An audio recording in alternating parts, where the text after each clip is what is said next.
Mattwo, we have come to delete you. You mean some kind of cyber leader sort of deal thing, right? No, our master is just our master. Something's not right here. Though, hope I'm not too late for my obligatory camp Oh, Cybermen? Ex-Cybus, yes, but I think someone's taking up control of the Siberia, whatever you call it. Who could have done that? I have my suspicions, but it's too uncertain. Mattwo, before we delete you, answer us this. Why do you even bother doing a review show? You will not gain any popularity with such poor quality reviews of things with such niche fandoms. Why? Because I'm a highly opinionated, stubborn, and cynical.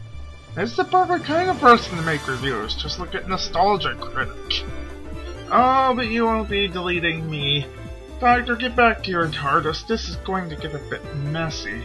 I can't rightly agree with what you're planning. What, you expect them to surrender? I'm going back to the TARDIS, but only because I want to try something. I think I know what it is, sure, I'll buy you some time. And there goes that plan. Still doing it. Try to avoid hurting the Cybermen. Those are probably just robots like the one you mentioned before. Good point. I'll do what I can. Mask. Change. Yokai 2! I'm going to make this showy. There, our computer is what is that, so... Meanwhile, I'm gonna let my subconscious take over the review. Story writer, roll the, you know.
Before I start the review, I just want to say that I just watched Adventures of Time and Space, and I really need to give a special dedication, not just to the man himself, William Hartnell, but to everyone who worked on this amazing show and made it the success it was, and changed British programming forever.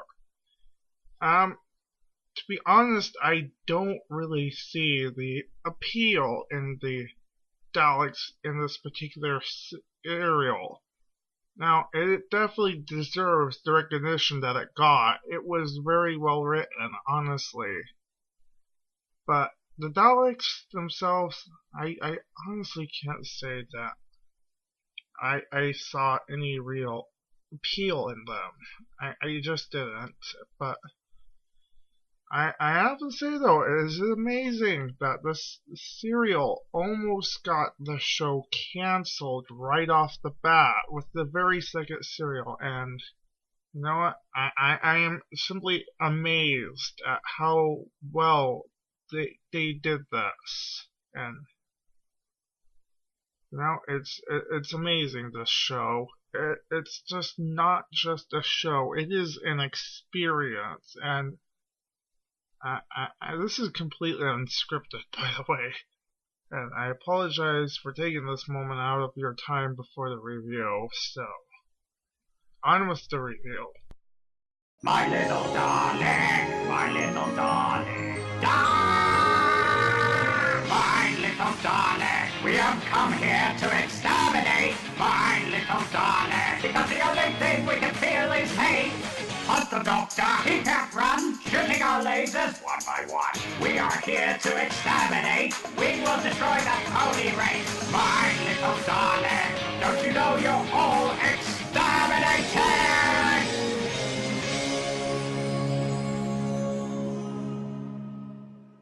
With the 50th anniversary almost here, and it being about the Time War and the Time Warp involving the Daleks, I thought it would be a good idea to discuss the Daleks, one of the two opposing forces of the Time War, like I mentioned, and possibly the most iconic Doctor Who villains, even more than the Cybermen. Did you know that the Daleks were the earliest reoccurring villain in Doctor Who, or villains, appearing as early as the second serial? Well, I'm going to review that serial. The Cybermen wouldn't actually appear until the 29th serial, the Daleks having made a few more appearances leading up to the debut of the Cybermen. I previously said I'd only review one episode each, but the pacing just goes so slow in classic Doctor Who, I think I just might do a little bit more. So in this case, I'm just going to summarize most of the important details for the first couple episodes, because barely anything happens in them. So let's dig into the second Doctor Who serial ever, The Daleks. In the first episode, Susan's two teachers are still stuck with the Doctor after their first adventure together, and try to come to terms with the fact that they're still stuck with him, while exploring a strange planet with a petrified forest and a strangely perfectly intact city. The Doctor insists on exploring the city and even perpetrates a clever lie that was revealed to be a lie in the second episode, though it's fairly obvious he just did it to get his way.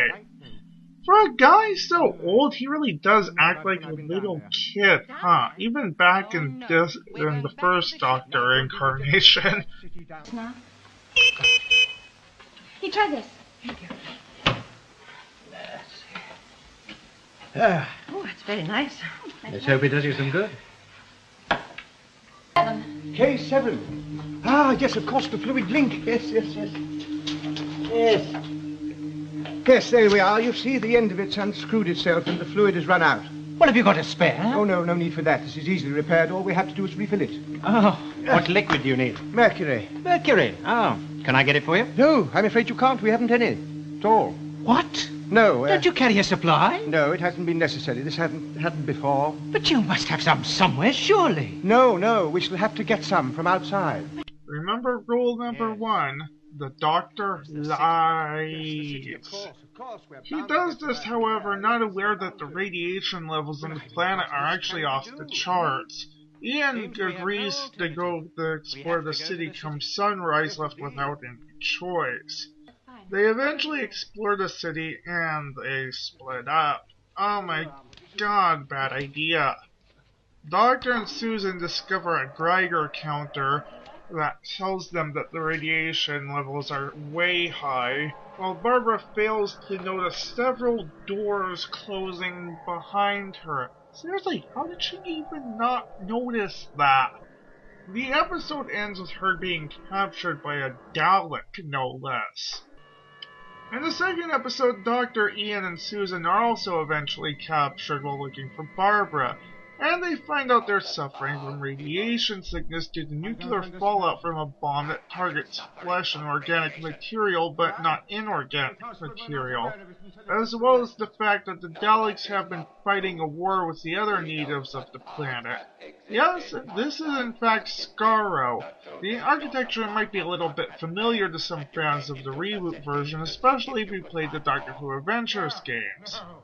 It's also revealed that the other race of Skaro, the potentially mutated Thals, have created a medicine to cure the radiation sickness, and in a case containing some, had been brought into the TARDIS in the previous episode.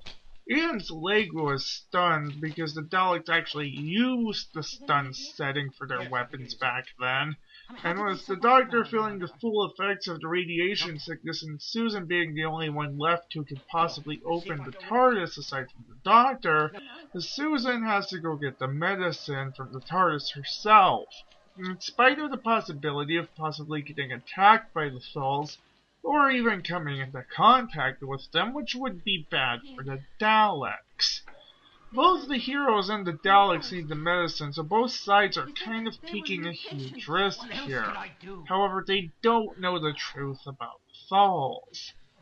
Susan stumbles through the petrified forest as a storm seems to be going on and manages to get to the TARDIS and retrieve the medicine, ending the episode. The third episode starts right where the previous episode left off. As Susan is leaving the TARDIS, she's frightened by thunder again and then sees a Thal, more scared of the Thal than the thunder, in spite of it not seeming to be mutated like the Daleks said. Susan asks what the Thal wants, and he tells her to not be afraid. Dude, she's obviously encountered the Daleks first, and she was probably lied to. Susan realizes that he doesn't appear to be mutated. Wait, you got a pretty good look at the guy already. I think you could have figured that out by now. The Thal reveals that he has accidentally spooked Susan in the first episode. It was the one who had left drugs behind, and that there's a certain way to use them, so that's not really brought up. The Thal tells Susan the possibility that the Daleks might want the drugs for themselves and probably won't give our heroes any. The Thal gives Susan another case of the drugs to her to hide and reveals his name is Aladon. After Susan returns, the Daleks suspect that she has made contact with the Thals as they found the second case, but for some reason actually let her keep it. After distributing the medicine and some water and some idle chatter, Susan says she wants to help the Thals, as they will starve if they don't find food. The Thals want to make a peace treaty with the Daleks, but the Daleks plot to kill the Thals when they arrive. The Daleks try to give their prisoners a false sense of security by being hospitable to them. The Daleks then send Susan to write a message to the Thals. Meanwhile, the Thals talk about how they used to be warriors but are now farmers, while in contrast they think the Daleks were pacifistic philosophers and teachers but are now possibly warriors. It's not mentioned here, but the Thals have actually confused the Daleks' ancestors, the Khalids, with the Dals. D-A-L, not T-H, like the Thals. Dals. It's because Davros, who created the Daleks, named them after the last word of the Dal Book of Prophecies, which is pronounced Dal-ek in the Dal language. Something that was only revealed in an audio story. Although the fact that the Thals confused the Daleks with the Dals is actually revealed in a later serial. There's a bit of tension between Aladon and his fiancée, who seems to enjoy posing suggestively, because he was talking to Susan, and they figured that Aladon might have taken personal interest in her, as she was around the same age, apparently. Actually, I'm not sure if that was Aladon's fiancée was posing suggestively next to the TARDIS or not. The Thals all seem to look alike.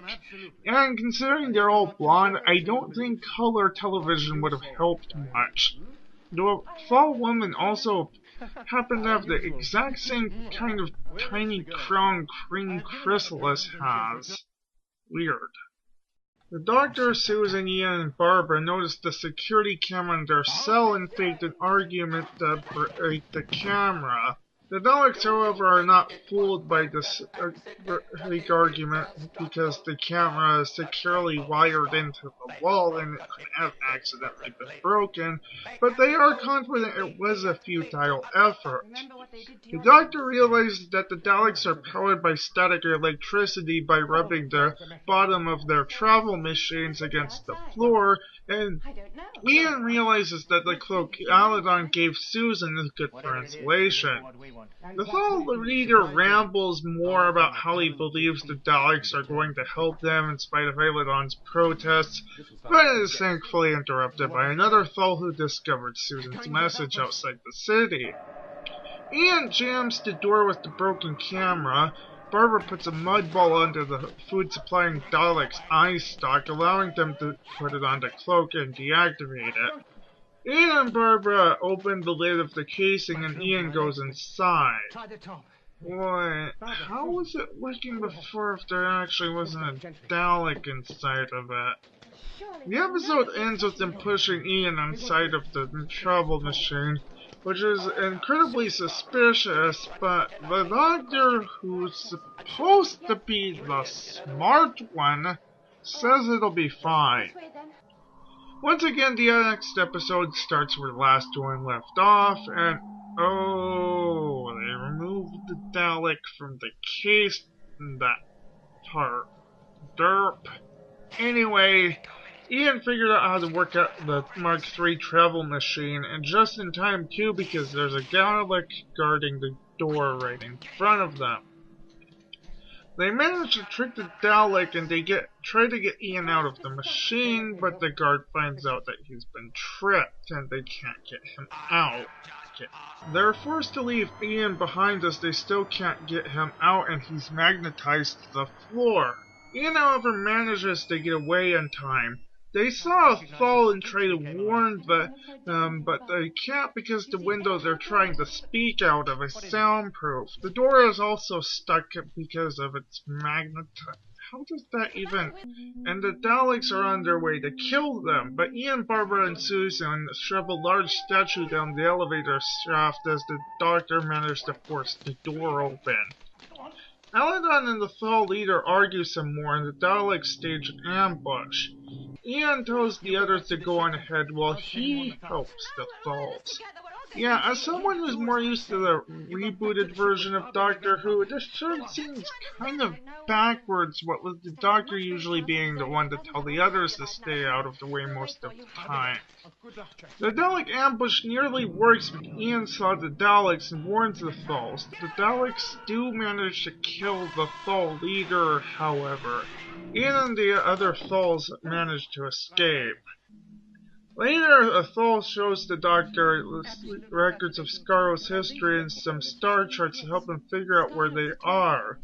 Scarrow's name is mentioned for the first time ever here.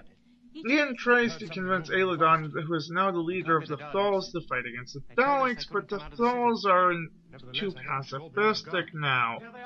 They learned that the Thals actually looked very different, but the Daleks resembled the Daleks, which is probably also why they thought the Daleks were once the dolls. This also explains why the Daleks called the Thals mutants, because they looked very different back then.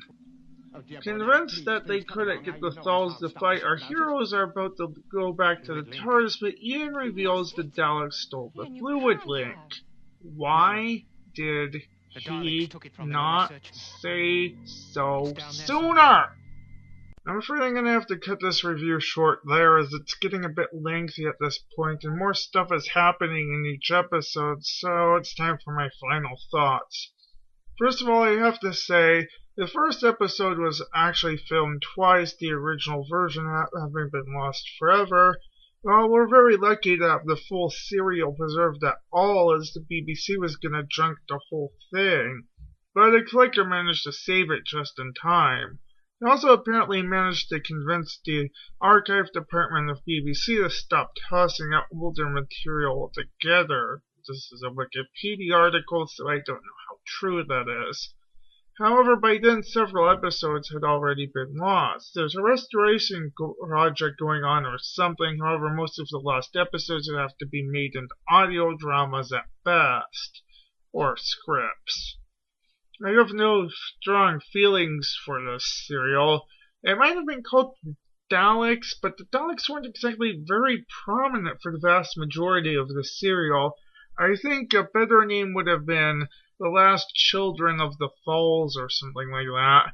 Most classic Doctor Who serials do have alternate names, but the Dead Planet named after the first episode and the Mutants just don't work for me either. I can't give this a number rating. I'm just gonna give it a rating of it was okay. Now then, I think the fight back outside of the mindscape is reaching its climax. No one cares. The Doctor will fail. Doctor, you done? I can't take control of the cyber raid, but I can jam the signal. Do it. Done. I do not know where I am or what I am doing here, but I will continue my primary mission. You there, you are not compatible. You will be deleted. Doctor, I don't think that helped much. I told you, the Doctor will fail. I really don't think that's what you meant at all. I found where the dog bots are transmitted from. I'm transmitting the Cybermen. Place a dampening field over the Earth after I do. Got it. This is not over. Master will... So, have you figured out who sent them? Yes, I think I have. They referred to their master as Master, but I don't think it's just Master. I think it's the Master. But there's not enough evidence. Actually, there's one thing I've noticed. The Cyber Leader tried to say their master's name, but got shot. I don't think they're allowed to say the Master. He has been awfully quiet since I last saw him, when he aged up Twilight and put her in that place outside of time and space with Cloud Ace. Ah yes, your little crossover adventure with the Ace Wings found on Us Dr. Tubes and Ice Wings Archives tumblers. Well, we'll get to the bottom of this next time. Until then, stay tuned.